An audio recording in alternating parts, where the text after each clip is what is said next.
Hello বন্ধুরা, কেমন আছেন? আশা করি ভালো আছেন। বন্ধুরা, এমন কিছু খাবার রয়েছে যে খাবারগুলো আমাদের ব্রেন, আমাদের কগনিটিভ ফাংশনকে ঠিক করতে খুব বেশি সহায়তা করে, বা শিশুদের ক্ষেত্রে সেটা বুদ্ধি বৃদ্ধি করতে খুব বেশি সহায়তা করে। চর্বিযুক্ত যে মাছগুলো রয়েছে, যেমন বিভিন্ন সামুদ্রিক মাছ বা ওমেগা 3 ফ্যাটি অ্যাসিড যেগুলোর মধ্যে বেশি থাকে, স্যালমন, টুনা, এমন যে মাছগুলো রয়েছে এগুলো কিন্তু আপনার ব্রেন ফাংশনটাকে ইমপ্রুভ করতে খুব বেশি সহায়তা করে।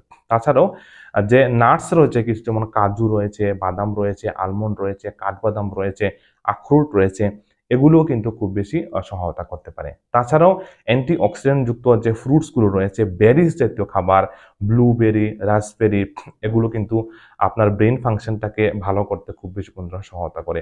তাছাড়াও বিভিন্ন ধরনের রঙিন যে ফলমূল, শাকসবজি রয়েছে, এগুলো আপনার কগনিটিভ ফাংশন ঠিক করতে, আপনার ব্রেনের ফাংশনটাকে ভালো রাখতে, বুদ্ধি বৃদ্ধি করতে খুব বেশি বন্ধুরা সহায়তা করতে পারে। অবশ্যই এই খাবারগুলোকে আপনার খাদ্য তালিকায় যুক্ত রাখবেন।